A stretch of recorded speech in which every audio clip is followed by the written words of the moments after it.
Boa noite, gente. Muito obrigado pela presença virtual de todos.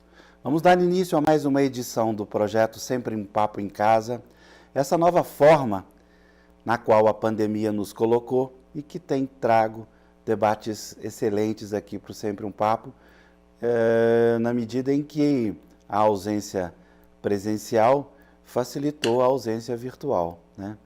Hoje a gente tem a presença de duas pessoas que eu admiro muito e fico muitíssimo feliz de fazê-las juntas nesse evento. Eu gostaria de convidar Conceição Evaristo e Flávia Oliveira para entrar na nossa live. Boa noite, Flávia. Boa noite. Boa noite, Conceição. Você só não está mais feliz que eu de estar com Conceição Evaristo. Gente. Não sei se eu estou até cometendo uma indelicadeza nesse momento tão difícil do país estar feliz, mas eu fico muito honrado de receber vocês duas. É um evento, é uma coisa assim, se fosse presencial, ia ter avião, trabalho, deslocamento, etc. Né, Conceição? Coisa que a gente já fez muito, né, Conceição, juntos. Se bem que quando se trata de Minas, eu gosto muito de ir a Belo Horizonte, né? Porque eu sempre aproveito, né? E eu estou aqui no Mercury, na frente do Colégio Estadual, que você conhece tanto, né? Apesar de que você estudou no Barão do Rio Branco, né, Conceição? Foi isso, Foi. Mas eu vou começar pela Flávia, fazendo uma pergunta que eu tenho feito sempre aqui, no início do Sempre um Papo. Flávia, em primeiro lugar, muito obrigado por ter aceito o meu convite. Como você está se sentindo, Flávia? Afonso, obrigada muitíssimo pelo convite. É uma honra para mim, não apenas participar, né, entrar nesse papo de sempre, mas estar dialogando, conversando com você e com Conceição Evaristo, que é uma das mulheres que mais me inspiram nessa vida, né? Como profissional, mas como mulher, não apenas a escritora Conceição Evaristo, mas a mãe Conceição Evaristo, a amiga Conceição Evaristo, a professora Conceição Evaristo. Cada encontro com ela, real ou virtual, é uma aula. Eu diria mais, né? Acho que uma overdose de sabedoria em cada uma desses eixos, né, múltiplos que formam essa mulher magnífica, essa grande brasileira. E repara que eu não falei mulher negra, né? Não falei essa grande mulher negra, nem essa grande negra brasileira. Eu falei essa grande mulher brasileira, porque Conceição honra o Brasil, as mulheres e a população brasileira como um todo, né? Ela é inteiramente nossa. Então, a minha bênção e meu pedido de bênção e a minha reverência à Conceição, pedindo licença aqui para falar antes dela. Não tenho uma palavra para te responder objetivamente como eu estou me sentindo, né? Eu estou fazendo exatamente hoje, dia 16, 4 meses de isolamento entre parcial e total, né? Eu fiz a minha última viagem de trabalho entre os dias 14 e 15 de março, fui a São Paulo para um evento também do Festival Serrote, participar de uma mesa. E desde 16 de março, voltei ao Rio no domingo, dia 15 de março, e desde o dia 16 eu e minha família estamos isolados, né, sem eventos sociais. Eu, por 2 semanas, cheguei a cumprir minhas obrigações profissionais na Globo News presencialmente no estúdio. Tive uns sintomas, do que o meu médico tem convicção, mas não temos provas de que foi a Covid-19, e desde então eu praticamente não saí mais de casa. E eu acho que a gente alterna, né, momentos de apreensão, de medo, de desespero, de raiva, de luto, né? e de profunda reflexão. Eu acho que, concluídos esses 4 meses, o que eu sinto hoje é uma esperança de que a gente se reencontre, né, presencialmente, depois de firmar um novo pacto, né, um pacto pela vida digna, que eu acho que é grande, que nos faltou como sociedade para enfrentar essa pandemia. Então, é mais desejo do que certeza, Afonso, porque há evidências contrárias, né, a um ambiente ideal de construção da vida digna.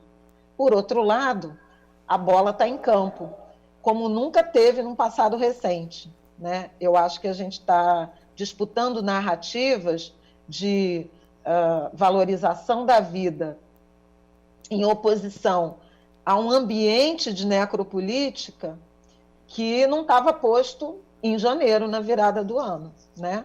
A gente entrou sem bola e sem campo. A gente que eu falo, estou me referindo às forças democráticas e comprometidas com a valorização da vida, né?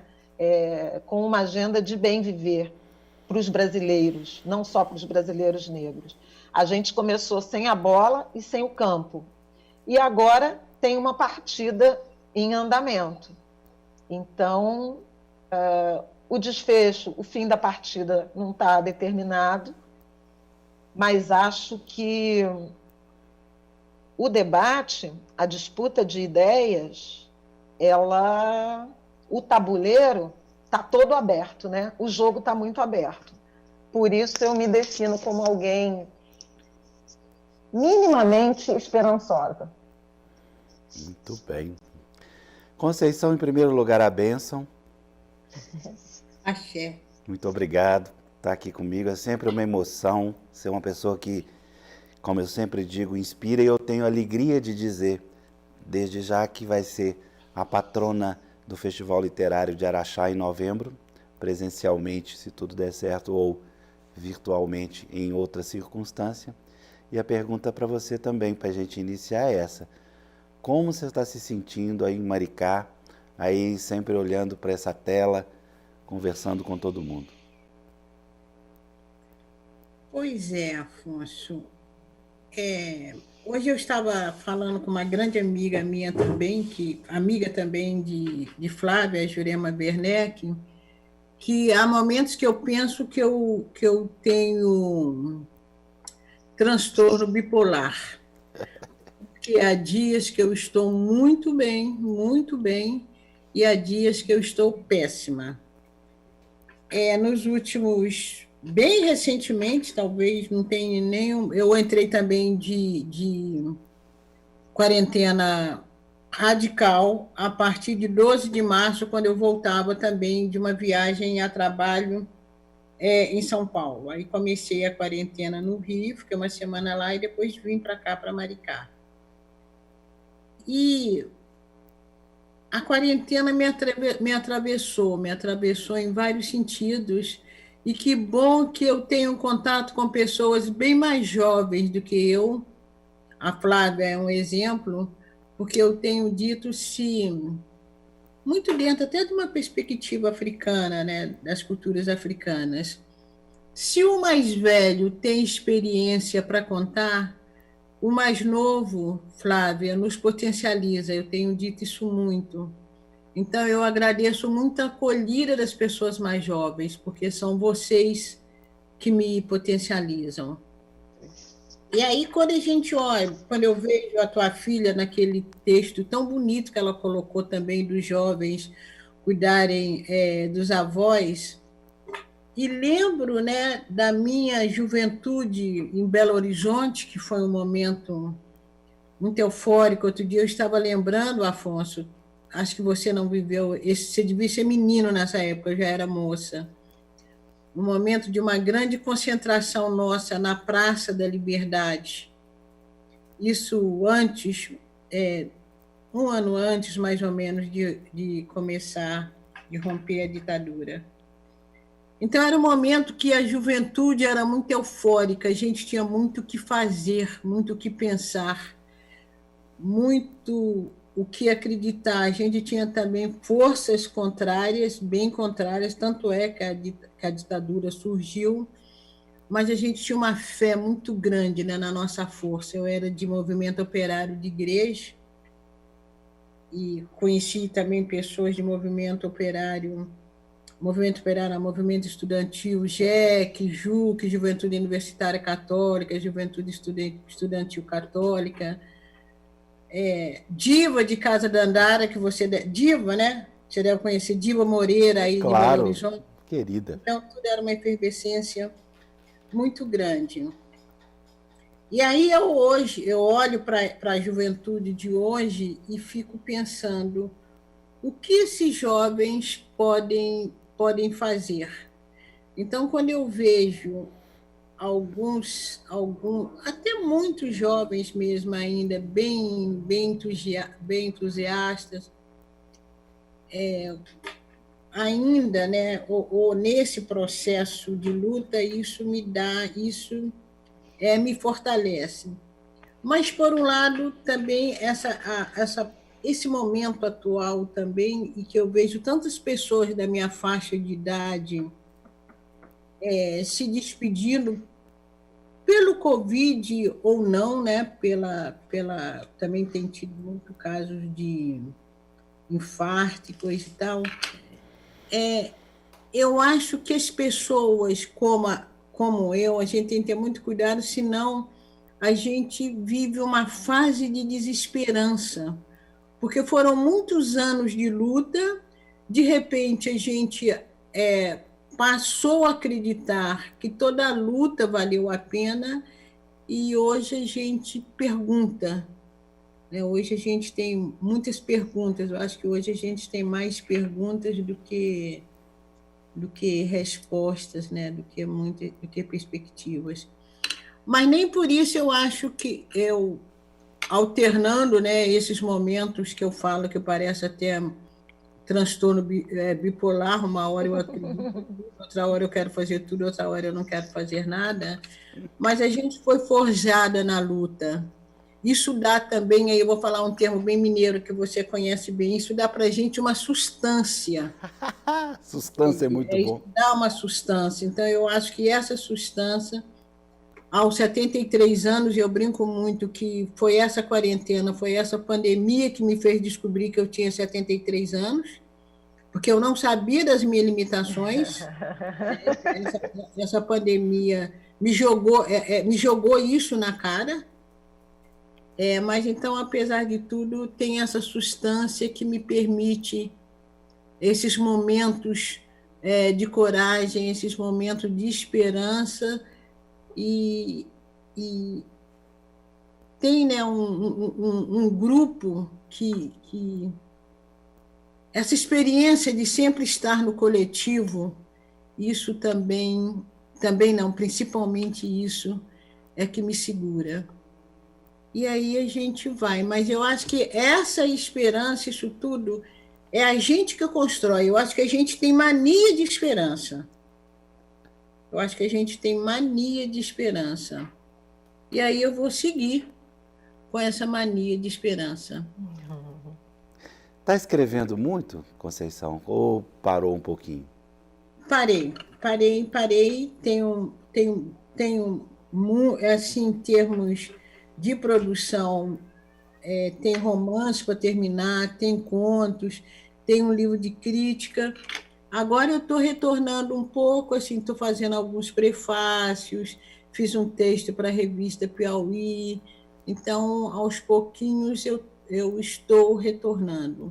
E até porque eu agora já introjetei que se essa quarentena durar um ano, eu vou viver bem nesse um ano, eu não vou mais me deixar atravessar por essa quarentena, não. Flávia, vamos falar um pouquinho do tema proposto por você, mas a Conceição me puxou uma outra pergunta, que é essa mesmo. Pois é, me puxou uma outra também. Vamos ver se é a mesma. Vamos ver.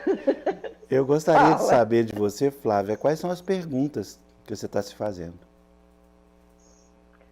Tá. A primeira delas, eu acho que passa por uma das frases que a Conceição falou, eu estava aqui anotando furiosamente, a experiência de sempre estar no coletivo. Essa foi uma pergunta que me atravessou. Como estar no coletivo, e não é por acaso que nossas últimas experiências de aglomeração, né, foram em São Paulo, a gente transita, né, não em São Paulo objetivamente, mas fora dos nossos endereços residenciais, porque a gente transita muito. E a Conceição, vou confessar aqui um segredo, que os nossos grupos de convivência já sabem, ela é ela que nos inspira as mais jovens, como ela se refere, a estarmos nas ruas e presentes, porque ela vai a rigorosamente tudo. É uma mulher brilhante e profundamente acessível. Aliás, eu quero fazer um desagravo aqui, Conceição, por você ter sido ferida, né, por um comentário de que você não seria a pessoa que você é. Quem falou não te conhece, né? Uhum. A Conceição é absolutamente acessível e presente, e isso nos torna, né, quem se inspira nela, acessíveis e presentes.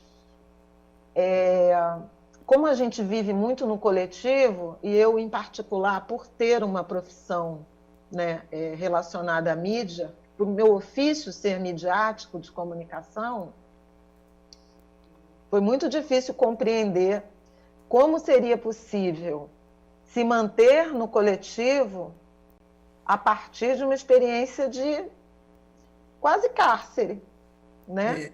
Um encarceramento imposto, voluntário, não punitivo, mas cárcere, né?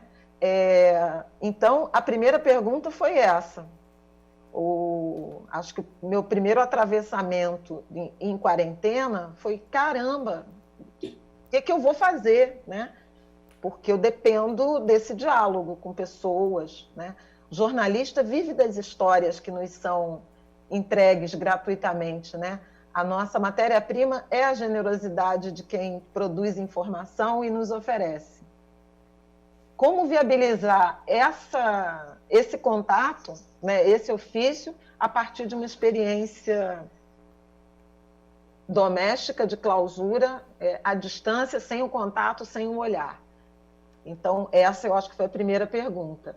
E a resposta não demorou muito a tardar, porque como esse enclausuramento ele foi, em larga medida, coletivo, a gente arrumou um jeito, via tecnologia, de restabelecer a coletividade a partir da nossa experiência individual via tecnologia. As outras perguntas, Afonso, como sairemos, né? Coletivamente e individualmente, né? Eu fui atravessada por algumas reflexões que não tinha tido anteriormente, ou se tive, foram reflexões muito superficiais. Por exemplo, a partir da minha semana de sintomas, febre, dores, né? A perspectiva de morrer e não ver o fim, né? Não chegar ao fim dessa temporada, que era uma coisa que me interessava, não apenas como um indivíduo, mas como jornalista, por ofício, né? Então, essa travessia de falar, ai, será que eu não vou ver? Me deu uma dó, vocês meninas gostam de falar em dó, né? Dó.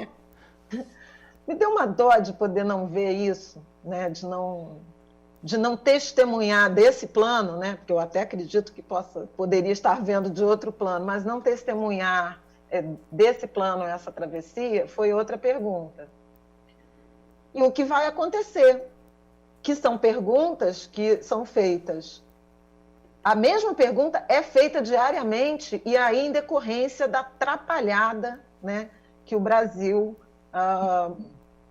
montou, né, no enfrentamento, no não enfrentamento ou na negação dessa crise. Então, diariamente, a gente fica, inclusive, insone, pensando no que vai ser o dia seguinte. Então, é uma mesma pergunta com múltiplas respostas, né? Com respostas que vão surgindo e se alterando a cada dia. Mas a partir de uma dolorosa, mas ao mesmo tempo gratificante e surpreendente experiência de construção do coletivo a partir da clausura individual. É muito louco isso que a gente está vivendo. Resumo da ópera. Conceição, o que você acha disso? Eu fico pensando também algumas pessoas, até tem um convite aí para Minas, não sei como é que ficou a minha agenda.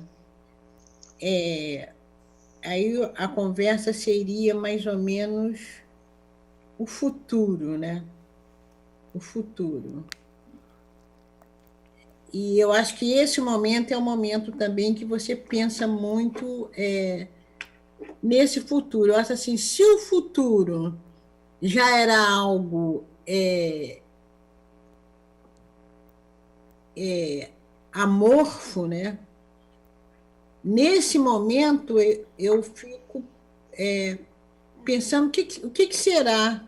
O que será esse futuro? Eu acho que eu vejo as pessoas falando e tento também acreditar. Não, nós sairemos melhores dessa pandemia. Uma coisa já está provada. Só o capital não resolve. O capital não deu conta disso, né? O capital também poderia estar fadado ao fracasso. As pessoas pensariam novas formas políticas, né? E aí políticas de estados mesmo, políticas de relações, políticas de poder. Pensaríamos em novas formas de políticas de poder. Mas eu fico pensando, quem pensa isso somos nós. Quem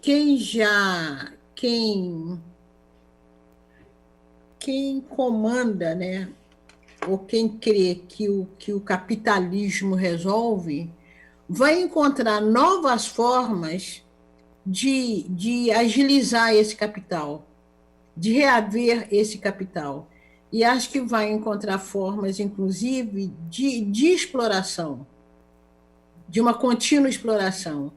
Eu estava escutando de uma empresa aí que está lucrando bastante nesse momento, porque ela oferece alguns objetos, como celular, que as pessoas, houve um aumento na compra de celular, porque mais do que nunca o celular se tornou necessário. Essa empresa, então, colocou os funcionários para trabalharem em casa. E diminuiu o salário. Mas as horas de trabalho que esses funcionários têm dado para corresponder a uma produção é tão intensa como se ele estivesse na rua e com o salário reduzido. E a empresa aumentou a venda de celular. Então, eu acho que esse sistema capitalista vai arranjar uma forma de se adequar. Então, isso sou eu que acho. Talvez até com uma fúria muito maior, porque precisa recuperar o que foi perdido. Como eu vejo as pessoas, até em termos pessoais mesmo, se posicionarem porque elas têm de recuperar esse tempo que foi perdido. Então, eu não sei se vai ser um futuro em que nossas ações, em que nossa vida, né? Em que nossas relações, em que as relações de poder também vão ser relações mais brandas, mais humanas, ou se nós também cairemos numa selvageria maior no sentido de recuperar o que ficou para trás. Isso em coisas mínimas, né? Por exemplo, o meu sobrinho em Belo Horizonte, que está fazendo a 9ª série, então, em Contagem, aliás, uma das discussões em termos de educação é como que vai fazer, vai comprimir esse ano que foi perdido? Então, há uma urgência no ar também, que eu não sei como essa urgência vai ser Vai ser tratada, né? É. Ai, ai. Flávia, nesse contexto, como é que a mídia pode colaborar? Eu fico pensando no olhar do outro. A palavra da Conceição me remeteu a isso. Nós, de uma certa forma, temos ali uma condição de estarmos onde estamos. Confinados, trancados, mas temos uma condição de estarmos onde estamos. E quem não tem condição de estar onde estamos, como é que anda seu coração com respeito disso, Flávia? Pois é, Afonso, a primeira contribuição, e aí eu falo da mídia genericamente, mas do meu próprio exercício profissional dessa temporada, né, o desafio a que me impus, é justamente tentar antecipar esses movimentos, né, de tendências, por exemplo, de comportamento, de crise social, de ambiente de deterioração macroeconômica, que alcança o mercado de trabalho, que alcança a renda, que alcança essas relações assimétricas, né, de poder que a Conceição já mencionou. Então, o primeiro papel que eu vejo para a mídia é jogar luz, jogar os holofotes, notar, né, notar essas assimetrias, falar delas e, mais que falar delas, cobrar providências, né? Não acho que tem que ser um falar contemplativo, né? Uma observação neutra. Ela tem que ser uma observação ativa, mais do que ativa, combativa. Isso é muito do que eu faço, né? Acho que é o princípio do meu trabalho faz tempo, né? E aí, nesse sentido, eu acho que a gente tem conseguido, em alguma medida, né,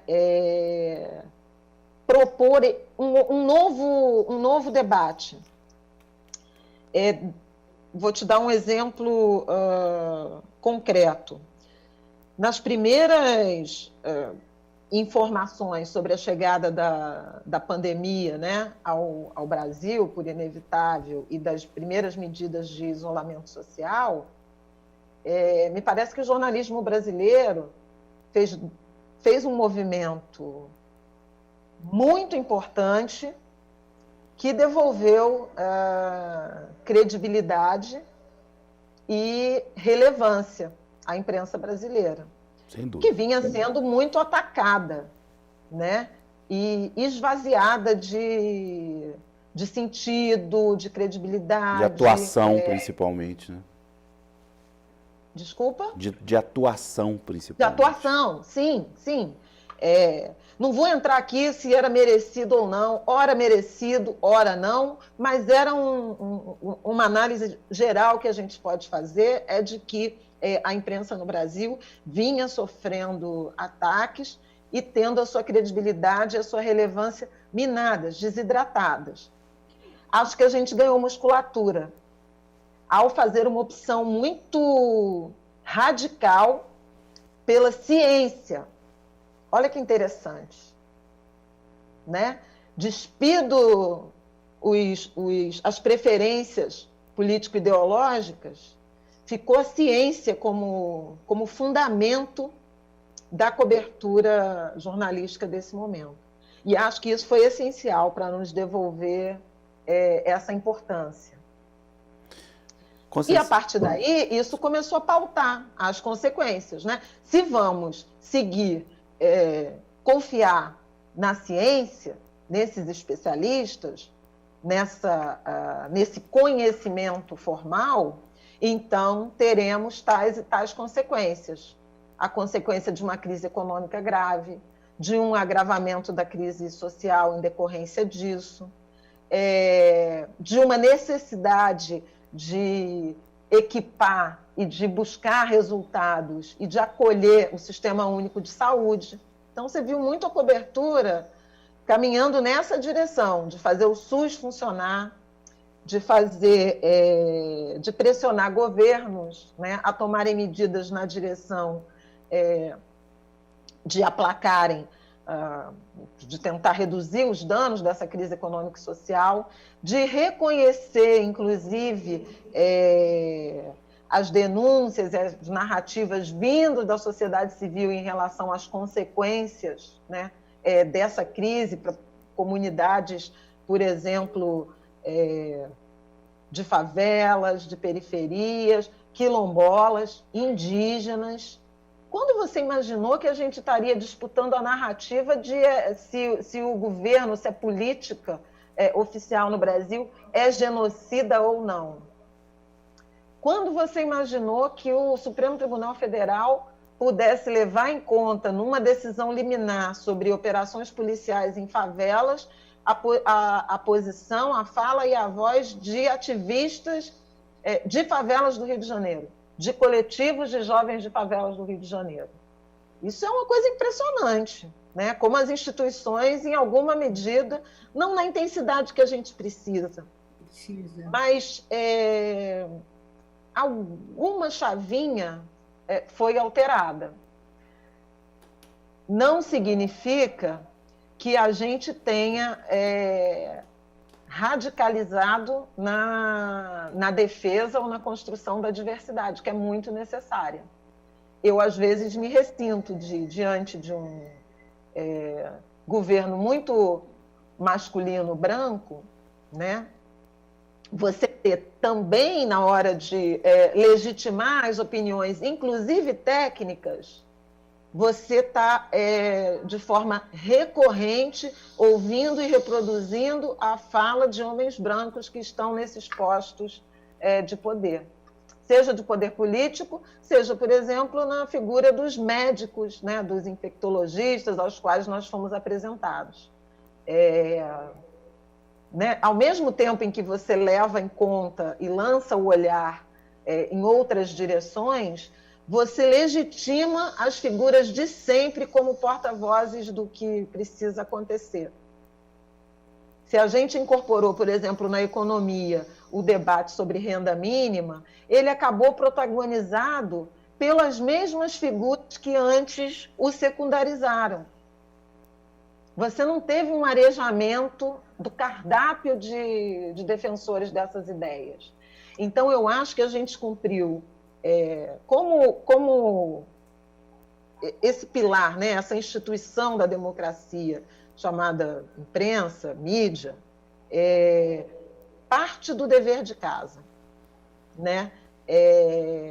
Eu acho que foi ancorada na ciência, eu acho que foi mais ativa, mais combativa do que jamais foi em tempos recentes, porém, ainda resguardando um privilégio que já existia e que não foi superado. Você pensa disso, Conceição? Você estava falando aí, Flávia, eu estava lembrando muito como as nossas lutas, aí eu estou falando nossas lutas, eu estou falando lutas, movimentos sociais negros, movimento de mulheres, movimento indígena, e estou muito, vou pensar agora muito especificamente na luta, no movimento social negro ou nas nossas vozes negras. E quando a gente fala quando você fala que o dever de casa foi cumprido, mas há um vácuo, né? Há alguma coisa ainda que falta para fazer. E eu fico vendo muito em determinados momentos, quando a classe média coloca determinadas pautas e que as nossas vozes estão ali, inclusive, apoiando essas pautas, e essas pautas, muitas vezes, elas são incorporadas ou elas têm êxito, mas a gente sempre continua de fora. E o que eu estou lembrando muito? Eu estou lembrando muito do Hilton Cobra, não é? Toda vez que artistas encabeçam um movimento pela cultura, os nossos artistas negros estão lá apoiando também. Eu me lembro quando teve a ocupação aqui no Rio de Janeiro do Gustavo Capanema, né? Uhum. Os artistas negros estavam lá também, de todas as áreas.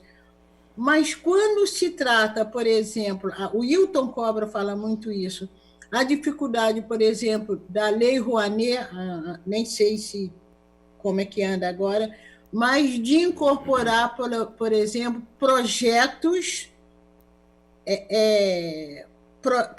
por exemplo, de teatros negros. Como eu estou falando do Hilton, eu estou lembrando de teatro. Então, na verdade, muitas vezes, o nosso movimento social ele serve de base para determinadas demandas da sociedade em geral, mas, na hora da repartição do bolo, quando a gente ainda ganha a menor parte. É mais ou menos isso que aliás, é isso que a fala de Flávia sem dúvida.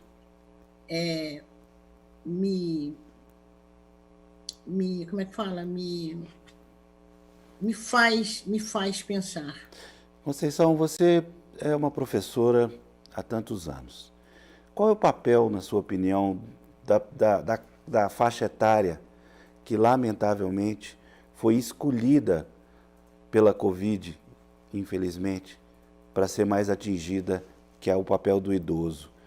Nesse sentido, não só o idoso, mas uma professora idosa como você, que sempre tem como referência de educadora a criança, né? Você acabou de falar do seu sobrinho, Contagem, uma região mais pobre de Belo Horizonte, enfrentando esse problema diário que todo mundo está enfrentando. Aí não tem classe nem cor, todo mundo está enfrentando essa dificuldade que a criança está tendo trancada dentro de casa. Qual que você acha que é o papel do idoso nesse momento? Olha, se ele ainda tem um certo dinamismo, eu acho que, mais uma vez, o idoso, apesar dele ser visto como o sujeito frágil, mas eu fico pensando, as pessoas mais de idade das classes populares, elas podem até estar guardando uma quarentena, mas elas estão ainda no dia a dia, lidando nesse cotidiano e servindo ainda de esteio, porque muitas vezes, quer dizer, se você for considerar idoso, como eles consideram, a pessoa mais de 60 anos, há várias mulheres com mais de 60 anos que ainda saíam das periferias do Rio de Janeiro para vir trabalhar. Ou então estavam trabalhando nessas firmas de limpezas, ou então estavam trabalhando como é que fala? Em profissões informais. Essas pessoas elas não podem se dar o luxo de se considerarem idosas e estarem resguardadas, não. Alguma coisa essas pessoas estão fazendo. Então, eu acho que esses idosos, em determinada situação, eles estão tão dinâmicos e tão carentes como sempre foram. Eu acho que a Covid, essa pandemia, ela veio acentuar determinadas situações, mas essas situações já existiam, claro, talvez com menos gravidade, mas o idoso que tinha que ir à luta, ele está indo. Claro, ele está indo assim, de uma forma mais limitada. Por exemplo, uma avó que ficava com os filhos para a filha dela ou para a nora dela vir trabalhar, se essa moça, como doméstica, está vindo trabalhar, essa avó continua olhando essas crianças. Inclusive, interrompendo rapidamente, inclusive do ponto de vista econômico, antes da pandemia, existem registros econômicos nos quais os idosos, com suas aposentadorias, principalmente as mulheres idosas, sustentavam famílias. Reflexo daquele empréstimo consignado, por exemplo, né, que sustenta uma família. Quer dizer, o idoso também tem ali um patamar de importância que subiu. Cresceu nessa pandemia, na minha opinião. Inclusive porque, vamos aí falar um pouquinho do coração, é terrível, é dramático, é sofrimento puro que essa Covid nos lançou nessa faixa etária. Quantas famílias estão sofrendo a perda dos idosos, né? O que você acha disso, Flávia? Acho muito pertinente esse comentário seu e também as considerações da Conceição, porque tem uma dimensão. Na verdade, eu queria fazer essa reflexão sobre dois eixos. Um eixo é do que a ideia de casa significa, né? De modo geral, por exemplo, no noticiário, a gente viralizou a hashtag Fique em Casa, partindo de uma ideia de que casa é um lugar acolhedor e agradável, e é ali que a gente quer ficar e se sente protegido. Nem sempre casa é sinônimo de acolhimento, de proteção, de segurança, né? Casa pode ser um ambiente de intensa violência. E há evidências de aumento da violência doméstica contra mulheres, contra crianças, nesse período de confinamento. Casa pode ser o ambiente da precariedade. Se você perdeu o emprego, se você não tem dinheiro, se você não...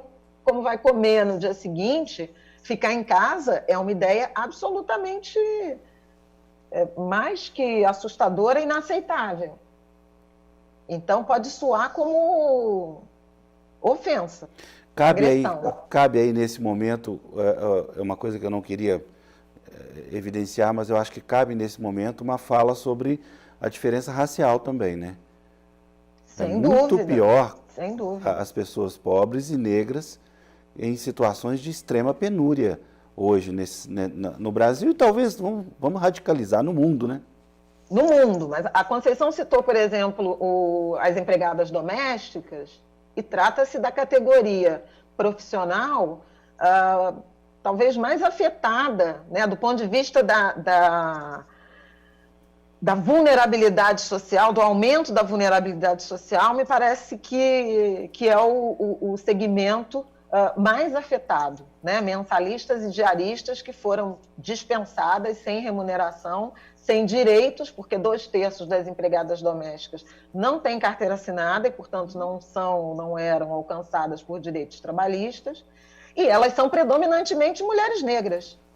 Predominantemente mulheres, porque nas estatísticas a gente classifica por essa regra machista da língua portuguesa, também é bom a gente falar isso, né? Ancorada num protagonismo masculino, a gente classifica como trabalhador doméstico para exemplificar o coletivo, né? O grupo como um todo. Mas são predominantemente trabalhadoras domésticas. 92% da categoria são formadas por mulheres. Então, é um evento ou uma crise de consequências, de impacto na população negra, por ser a população negra a mais exposta ao desemprego, à baixa renda, à informalidade, às piores condições habitacionais, às piores condições de acesso a serviço público, a mais exposta aos postos de trabalho ligados à prestação de serviços de baixa remuneração. Então, são os profissionais de saúde que estão mais intensamente expostos ao vírus e ao contato com os pacientes, são as enfermeiras, os técnicos de enfermagem, né? O atendimento primário está muito na mão de população negra periférica, sobretudo de mulheres. Então, é uma crise muito fortemente feminina e negra. As consequências são femininas e negras. Agora, sobre idosos, é que eu precisava falar da dimensão da casa, já falei. Sobre idosos, é outra questão, porque a gente pensa o idoso à luz da pandemia como o indivíduo ou o grupo social que precisa ser cuidado e esquece que ele muitas vezes, ou boa parte das vezes, sobretudo na baixa renda, é quem cuida. Quem cuida ativamente, seja porque é isso que a Conceição falou, cria os netos, cozinha, né? Cuida da comunidade, muitas vezes, zela espiritualmente. Os terreiros de candomblé são matriarcados. Uhum. Né? Então, são os idosos que cuidam. A gente reverencia no candomblé, na Umbanda, né, os mais velhos. Então, são os idosos que cuidam, seja do ponto de vista objetivo, ativo, do ponto de vista imaterial, né? Por exemplo, no caso das religiões, mas também do ponto de vista financeiro. Há um número próximo, pouco superior a 20% dos lares brasileiros que tem como principal responsável financeiro uma pessoa com 60 anos ou mais. Isso que eu queria dizer. Significa que você pode lançar na vulnerabilidade social, na miséria, na fome, subitamente, um sem número de brasileiros, inclusive de crianças e jovens brasileiros que são sustentados por idosos. E não somente na baixa renda, não é só aquele fenômeno da aposentadoria rural e do benefício de prestação continuada, né, que alcança idosos em situação de extrema pobreza. Há lares chefiados por idosos, na classe média também, embora em menor proporção, inclusive por essa crise de precarização do mercado de trabalho, que lançou muitos jovens ao emprego informal, sem benefícios, e muitos adultos também, gente. Tenho certeza que nós três aqui conhecemos algumas famílias cuja escola, eventualmente aluguel, ou o próprio endereço, né, são custeados ou pertencem a idosos, por exemplo, aposentados do serviço público, da carreira militar, né, e eventualmente até do INSS. E sobre isso, essa é uma pergunta que precisa ser feita. Sobre isso, pouco está sendo debatido, discutido, investigado. Principalmente porque a faixa etária colocada, 60 anos, ela diz respeito, é claro, digamos assim, a idoso, mas diz respeito à ciência também, né? Chegou a ter um momento da pandemia, não sei se você lembra, Flávio, no qual 59 para 60, em 60 anos chegou a se colocar que a pessoa não era atendida. Lembra naquele tal dilema da decisão no hospital? 60 anos, deixa morrer. É mais ou menos isso, né? Na pane, a idade, né, a sobrevida foi foi aumentando, né, a margem de sobrevida, porque a decisão de atender, a decisão dessa escolha de Sofia tem a ver com sobrevida. Olha que louco, né? Porque, enfim, como é que você mede relevância com base na sua idade presente e em quantos anos você poderá viver a mais? Mas esses anos estão sendo solapados e a decisão tem sido cada vez mais elástica. E é isso que você está falando. 59 pode ser 60, né? Dando uma voltinha, dando uma desviada no assunto.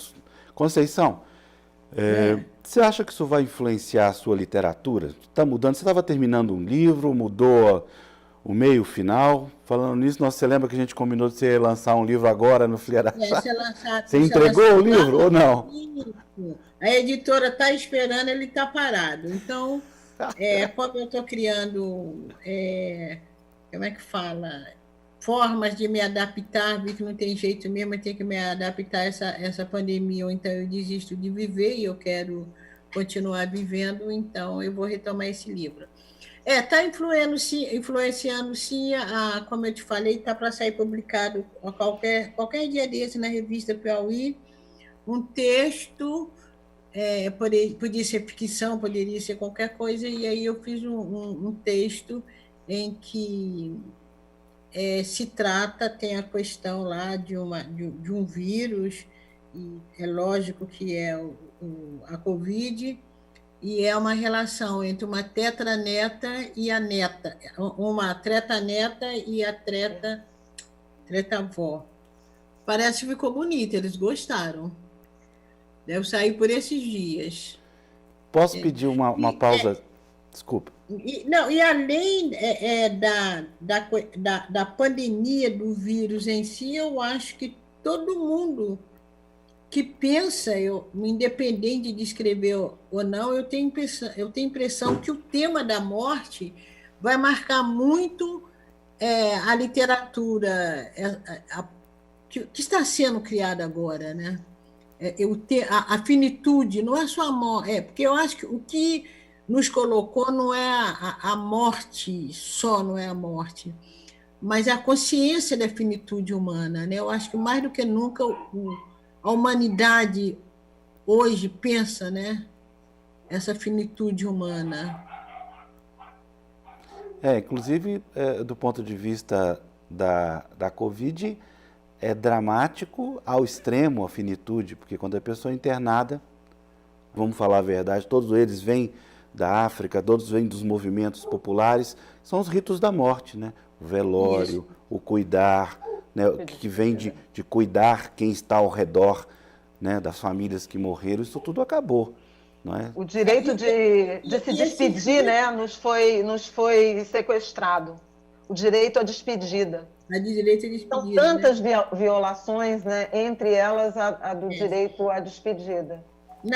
Claro que pelo imperativo da ciência, mas nos foi solapado, mais um direito solapado. Conceição, posso pedir uma pausazinha rápida para você ler alguma coisa para a gente? Eu acho que você separou um poema, uma coisa nossa, né? Fazer essa pausa de alegria, que é ouvi-la.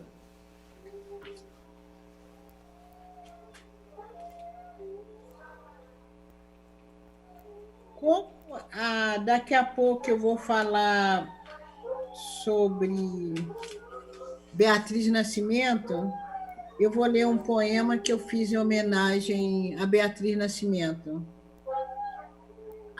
Vocês estão escutando o cachorro uivarem? Estão uivando. E dizem que isso é confirmação, né? O uivo de um cão, o choro de uma criança. Eu tenho então está na hora de você falar de Beatriz, sim. Exatamente. Eu tenho 3 cachorros, mas que no momento eu dei férias para eles, estão no canil para descansar um pouco. A noite não adormece nos olhos das mulheres. Em memória a Beatriz Nascimento. A noite não adormece nos olhos das mulheres. A lua fêmea, semelhante nossa, em vigília, atenta vigia a nossa memória. A noite não adormece nos olhos das mulheres. há mais olhos que sono, onde lágrimas suspensas virgulam o lapso de nossas molhadas lembranças. A noite não adormece nos olhos das mulheres. Vaginas abertas retêm e expulsam a vida, donde Ainás, Mizingas, Nagambeles e outras meninas luas afastam delas e de nós os nossos cálices de lágrimas. A noite não adormecerá jamais nos olhos das fêmeas, pois do nosso sangue mulher, do nosso líquido lembradiço, em cada gota que jorra, um fio invisível e tônico, pacientemente cose a rede de nossa milenar resistência. Oh, coisa boa. Que bom que eu estou fazendo isso aqui. Ai. Eu queria pedir não vai uma querer palavra. que eu fale mais nada depois dessa, né? Não, eu quero pedir uma palavra de vocês duas sobre o papel da cultura. Eu acho que não preciso dizer mais nada. Por favor, Conceição, qual que você acha que é o papel da cultura nesse momento no país e no mundo? Eu acho que é nos fortificar mesmo. Eu acho que a cultura ela tem esse poder de nos revigorar. A cultura, a gente pode pensar a cultura como a substância, Afonso Borges. É a substância que nos coloca de pé. A substância que é um derivado da palavra substância. Substância, que nós mineiros costumamos falar substância, né? E muito inteligentemente, também tem que puxar para o mineiro, porque afinal hoje é 16 de julho, dia de Minas, né? A substância é associada à culinária. Sempre a gente fala disso falando referência ao alimento, né? E é essa palavra que eu gostaria de passar agora, essa bola para a Flávia. O papel da cultura tem a ver com substância, com alimento também nesse momento, Flávia? Com certeza. Me parece que a cultura, eu acho que ela fez valer a sua relevância como item essencial na nossa cesta de bem viver, sabe? Que talvez tivesse, assim como eu mencionei a imprensa, a mídia, secundarizada, criminalizada. Mas eu não quero deixar de desperdiçar a oportunidade de falar de que cultura estou falando, tá, Afonso? Porque tem uma cultura representada também por um espaço de poder, né, hierarquizado e hegemônico. E branco, vamos falar a verdade. E branco, masculino, branco, do eixo Rio-São Paulo, né, que não sacia a nossa fome de cultura. Uhum. Então, eu falo da necessidade de um banquete cultural igualmente diverso. Então, esse banquete da cultura precisa ter Conceição Evaristo, quadrilhas e cirandas, bumba meu boi, samba, pagode, rodas, circo, né? Artistas de rua.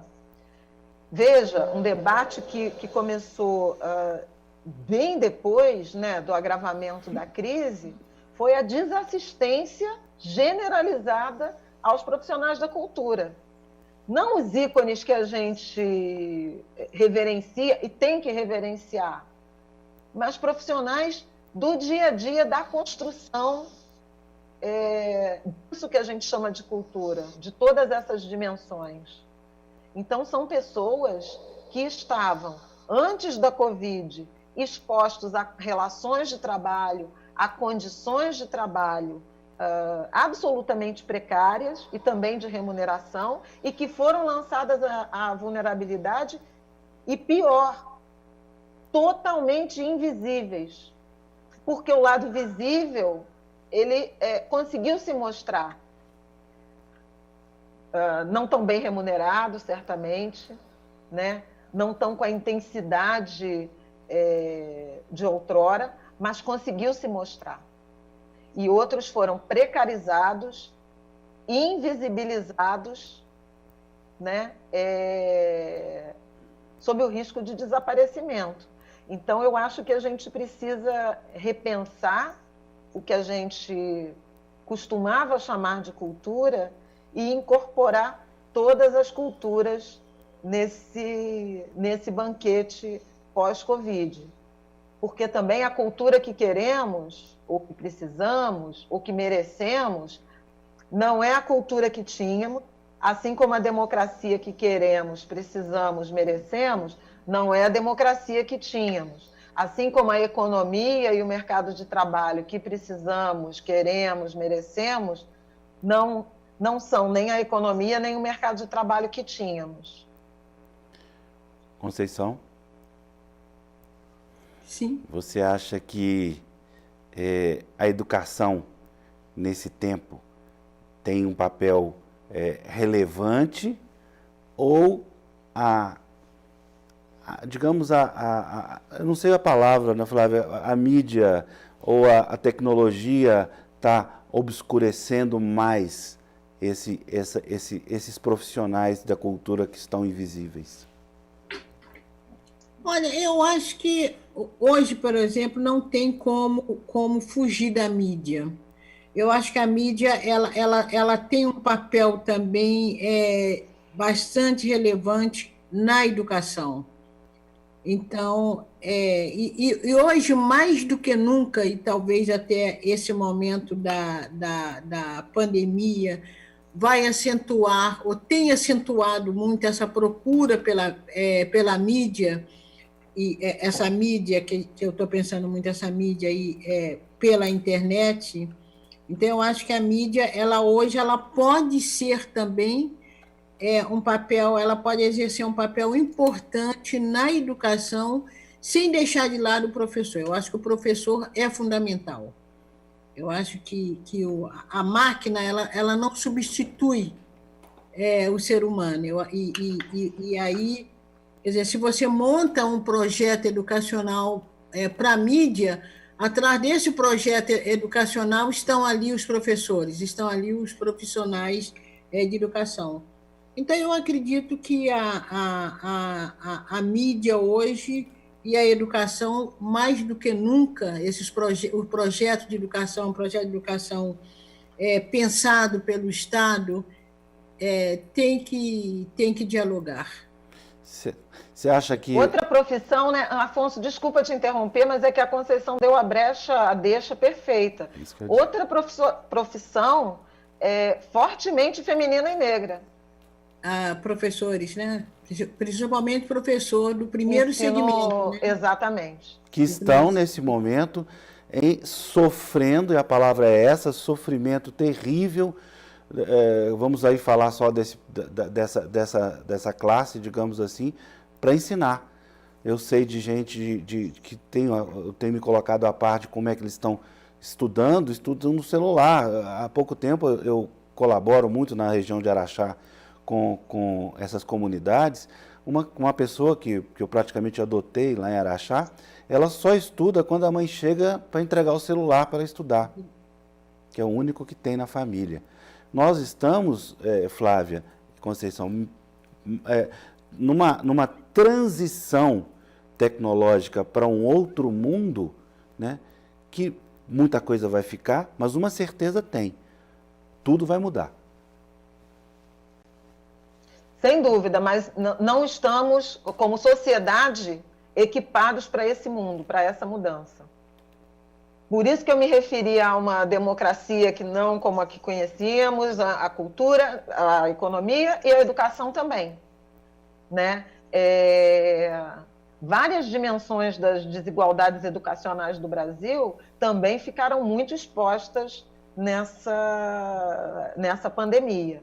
Você citou uma delas, a questão do gap, né, do atraso em relação a acesso à internet, mas não é só sobre ter acesso à internet, é sobre ter computador, ou um tablet ou um celular, né, um smartphone, que seja viável. Como é que você quer impor a um estudante um aparelho desse tamanho aqui para assistir a aula e ter as lições? Então, não é sobre ter as ondas, né? Um acesso. E é sobre ter espaço. E também, Flávia, a formação de professores. Sim, 80%, né, disseram que nunca foram treinados para a educação à distância. Se eu hoje não tivesse aposentado e tivesse de dar uma aula à distância, eu teria dificuldade. Entende? Assim como a formação de professores deixou muitas lacunas, essa seria mais uma, né? Nós sabemos, a gente que trabalha com a Lei 10.639 sabe como é que foi difícil também. Hoje o Sérgio Abranches, numa conversa que a gente teve, foi muito divertido, que ele disse que o Brasil pode passar à frente pelo atraso, as vantagens do atraso. Ou seja, como a educação brasileira vem progressivamente cada vez pior, cada vez mais deteriorada, esse salto à frente que a tecnologia pode trazer bons resultados também, lá no final. Não é? E ao contrário, né? A tecnologia ajudar a gente a retroceder e criar condições melhores. Isso é uma palavra de esperança, tá, Conceição? É verdade. Para essa situação. Quem sabe... Pode reduzir, pode diminuir ou acentuar a desigualdade. O Brasil é um país tão esquisito que nossas fraquezas podem ser nossas forças, né? Metade do país não tem saneamento. Imagina se a gente toma uma decisão política de botar saneamento, levar saneamento para toda a outra metade. Isso é um impulso do ponto de vista, seja do desenvolvimento, da geração de trabalho, da geração de renda e da melhora das condições de saúde, inimaginável. Principalmente, né? Porque... O problema é que a gente não toma essas decisões. Principalmente porque, veja bem, nunca, eu posso estar falando uma loucura, mas nunca se escreveu tanto, que seja por mensagens de celular, e nunca, de certa forma, as notícias e a informação chegou a tanta gente com tanta rapidez. Importante isso. Tem que também valorizar, mal, né? Bem ou mal. Valorizar também essa condição de respeito do brasileiro e da brasileira à condição atual. Existe independente do nosso governante que tem essa posição retrógrada, genocida, existe hoje uma consciência importantíssima do brasileiro em geral da segurança que ele tem que ter com relação à sua família e à sua saúde no cotidiano. Isso é informação transmitida por você, Flávia, pelas pessoas que estão trabalhando em comunicação hoje. Eu concordo, Afonso, e queria sublinhar e ouvir a Conceição também, porque me parece que a tecnologia e essa possibilidade de conexão em rede, ela fez muito bem ao movimento negro, ao movimento de mulheres negras, que era sistematicamente invisibilizado. Isso. E que agora se articula, dialoga, atua, cobra, de forma muito rápida e crescentemente eficiente por via das possibilidades que a tecnologia nos ofereceu, principalmente à juventude. E eu acho que assim, houve uma expansão de nossas vozes muito grande, muito grande. Eu estava dizendo, o que Djamila Ribeiro consegue hoje através da mídia, Sueli levou toda uma vida, né? E quando a gente fala de Sueli, a gente está falando de uma liderança negra que tem um campo de escuta. Sueli Ribeiro, vou até falar o sobrenome, Sueli Ribeiro. Sueli. Não, Sueli Carneiro. Carneiro, Sueli desculpe. A Sueli Carneiro e a Djamila Ribeiro. Sueli Carneiro, que teve a vida toda pautada na luta na rua, com as pessoas, nos movimentos. Isso. De repente teve uma visibilidade incomum, Mas o que eu assustadora. estou dizendo é bom, é muito... É que a Djamila Ribeiro, ela tem uma diferença muito grande com a Sueli, mas eu estou mostrando assim, o papel da mídia, né? Como que a voz de Djamila teve muito mais... Ecoa com muito mais potência do que voz de Sueli, porque a gente, os canais de hoje possibilitam esse propagar de vozes, né? E ao mesmo tempo forjam uma escuta, porque as pessoas passam, ouvem tanto que tem que parar para prestar atenção. Gostei disso, forjar uma escuta é uma frase perfeita. Bem, nós já passamos um tempão da hora, por mim eu ficava aqui a noite inteira, gente, conversando. E a Conceição tem outro compromisso daqui a pouco. Eu queria propor para vocês o seguinte. Eu também, daqui a pouco estou no Em Pauta. Pois é. Para Flávia fazer a sua fala para encerrar e que a Sueli, por favor, nos dê a alegria de ler mais um poema no encerramento. A Sueli não, a Conceição. Eu tô com a Você está Sueli. com a Sueli na cabeça. É que eu fiz um debate. Eu fiz um debate lá no Sesc São Paulo ano passado com a Sueli Carneiro.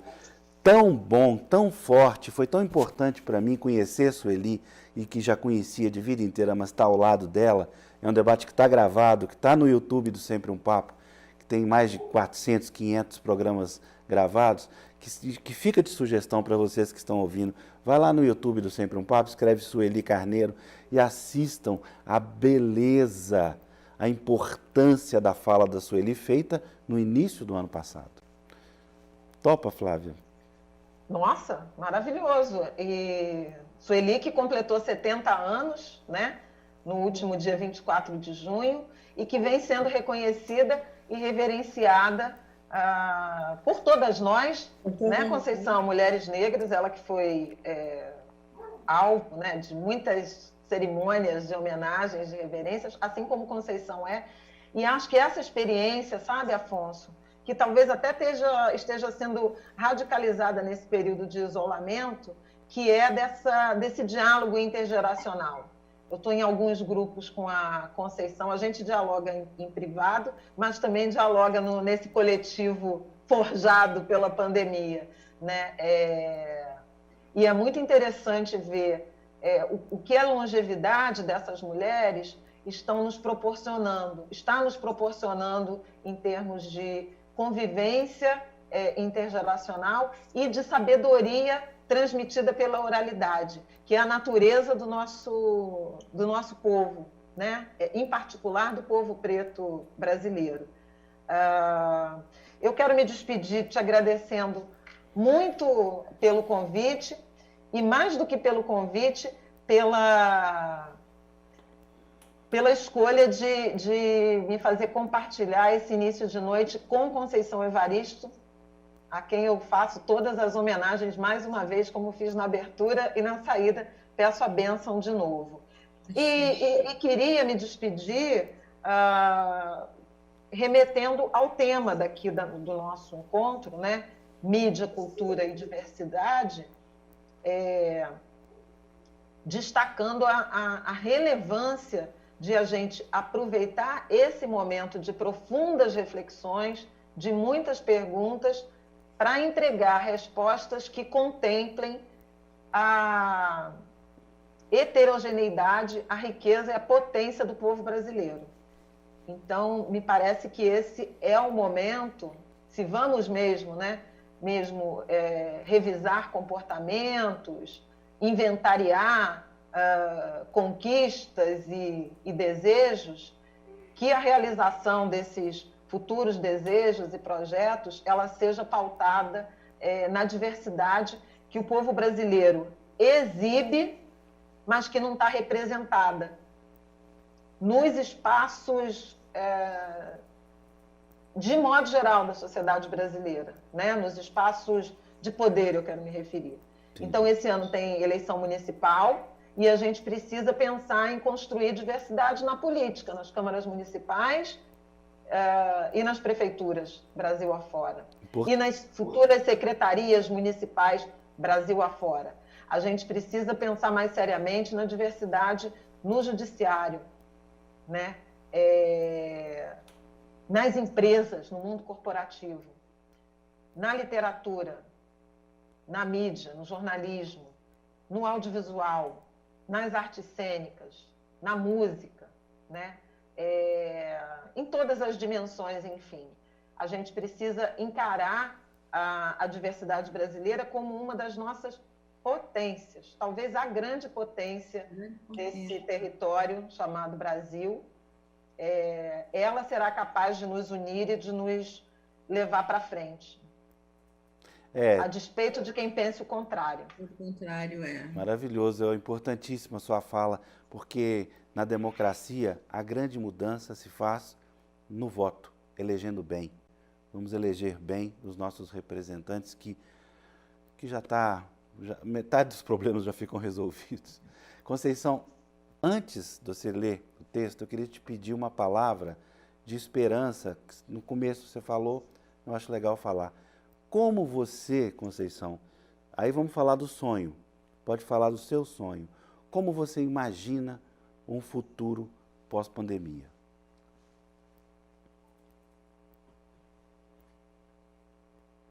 Como eu imagino o futuro pós-pandemia?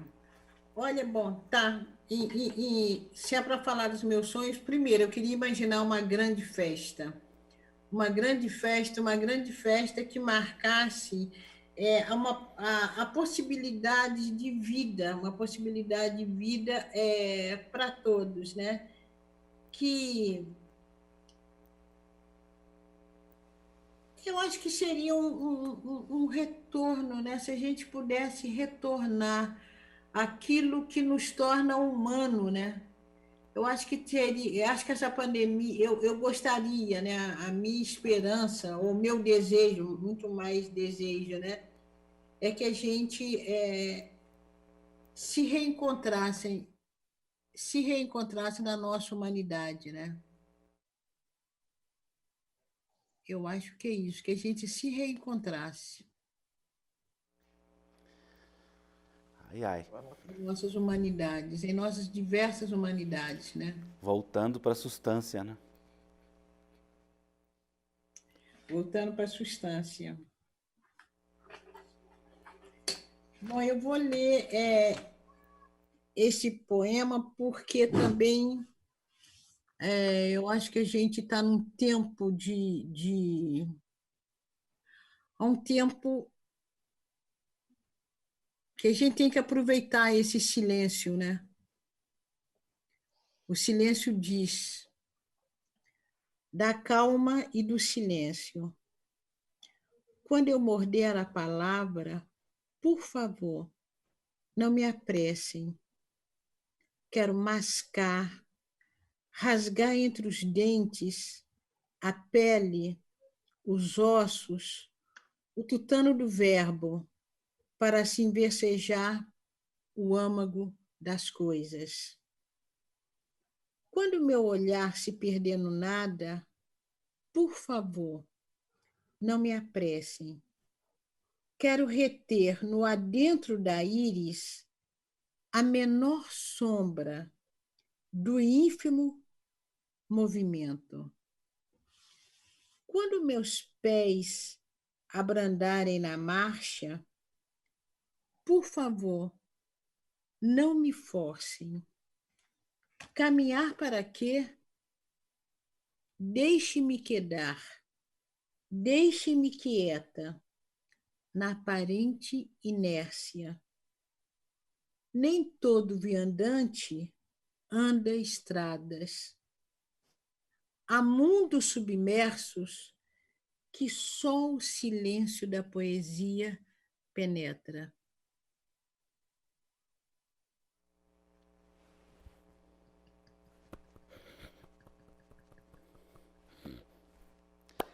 Em silêncio terminamos. Muito obrigado às duas.